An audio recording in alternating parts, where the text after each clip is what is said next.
Shalom, brothers and sisters. Today's topic is steps to marriage. We get a lot of letters, a lot of inquiries online, offline, through email about the steps to marry. A lot of you brothers and a lot of you sisters, you're interested in marriage. Let's go to 1 John 5, verse 14. Let's start there. The book of 1 John, chapter 5, verse 14. And this is the confidence that we have in him, that if we ask anything according to his will, he heareth us. If we ask anything according to God's will, he heareth us. So let's start there. You want to get married? Is it according to God's will that we marry? This is in the book of 1 Timothy chapter 5, verse 14. Okay. I will therefore that the younger women marry. That's the point. Young women marry. Remember in the beginning of Genesis about Adam, he said it's not good for man to be alone. And he created what? Eve, a woman for him. So is it according to God's will? Go back to 1 John 5:14. Let that go. 1 John 5:14 again. And this is the confidence that we have in him, that if we ask anything, if we ask, meaning pray for anything, according to his will, according to the scriptures, he heareth us. He heareth us. From there. So now we understand marriage is according to his will. From there. Let's go to Ecclesiasticus in the Apocrypha, chapter 6. I want two verses. I want verse 7 and verse 17. Okay? Because now that you understand that marriage is according to God's will, that's his divine plan, okay, you can ask, you can pray for that. Now watch this. Ecclesiasticus chapter 6, verse 7. This is the book of Ecclesiasticus chapter 6 and verse 7. If thou wouldest get a friend, prove him first. The next thing you got to do, you got to prove that friend. A lot of you don't realize before you become husband and wife, you got to become friends first. You got to know that spirit you want to join with. It says, if thou wouldest get a friend, what? Prove him first. Prove him. Prove him. A lot of you women, what do you see first? Big feet, big nose, big ears. Oh, he got it going on. It says you got to prove him. Was that it? Verse 7? And be not hasty to credit him. And be not hasty to credit him. Jump down to verse 17 now. Whoso feareth the Lord shall direct his friendship aright. So brothers, sisters, whoso feareth the Lord shall direct his friendship aright. So I'm talking about marriage right now. Because your wife, yeah, she's going to be your wife, she's your friend too. But you got to direct that friendship aright. Is this the woman that God sent for me? You sisters, is this the man that God has sent my way? Read it again. Whoso feareth the Lord shall direct his friendship aright. Come on. For as he is, so shall his neighbor be also. So shall his neighbor be also. So everybody in your circle is going to have that same mentality, that you're Israelites and you must keep the commandments. You brothers want a wife, she got to have that mindset. She knows she Israel, she knows she got to keep the commandments. You sisters, you got to, everybody in your circle know that they Israel. The man you're interested in knows that he's Israel and got to keep the commandments. Was that all of verse 17? Yes, sir. Okay, from there, let's go to Exodus chapter 22. Exodus chapter 22, verse 17. So now, you know you can pray for that. You got to direct your friendships right. You got to prove that friend first before you make him or her your spouse. Okay? Exodus 22, 16. This is the book of Exodus, chapter 22, verse 16.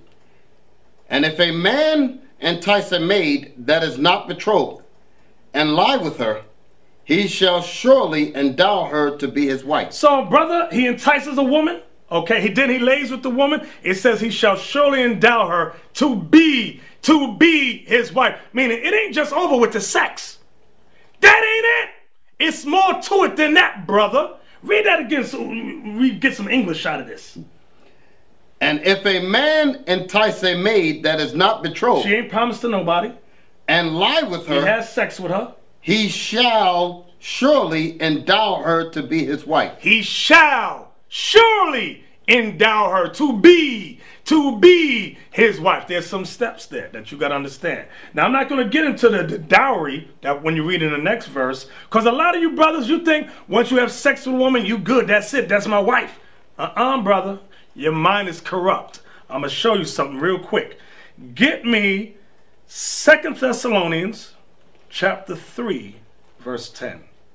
For even when we were with you, This we commanded you, that if any would not work, neither shall he eat. You see that? If any would not work, neither should he eat. Now you might ask yourself, what does that got to do with marriage? It plays a large portion with marriage. From there, go to, let's jump down and go to Ecclesiasticus in the Apocrypha, chapter 29, verse 22.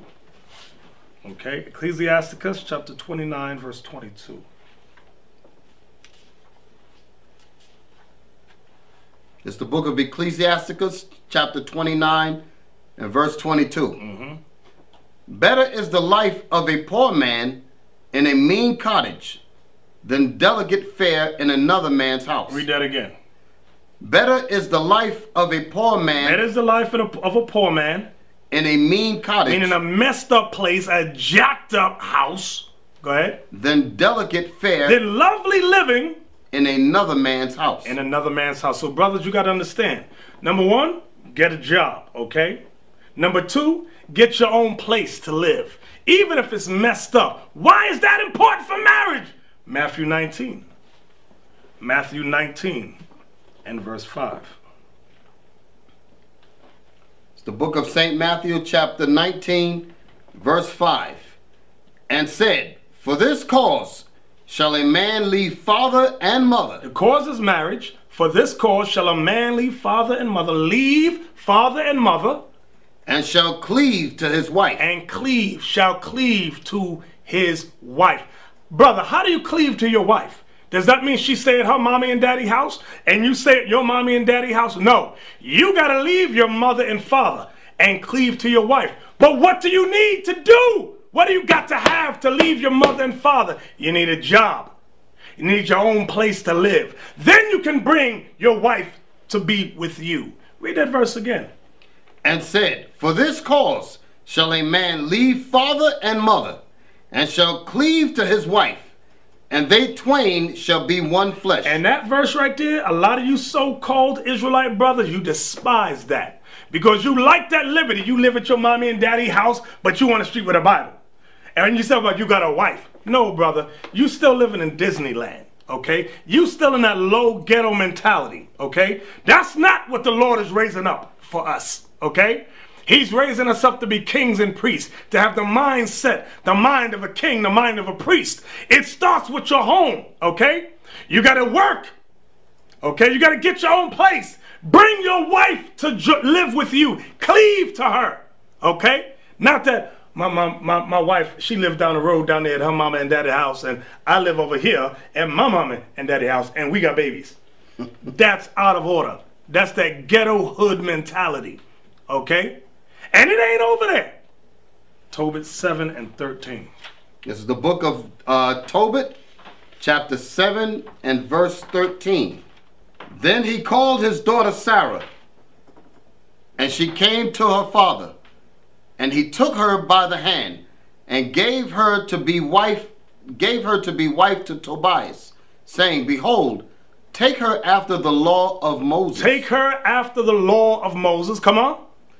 And lead her away to thy father. And lead her away to your father. Come on. And he blessed them. And he blessed them. Come on. And called Edna his wife, and took paper, and did write an instrument of covenants, and sealed it. You see that? That's where the marriage certificate came from, all right? It's according to the law of Moses. Oh, you never read that, did you?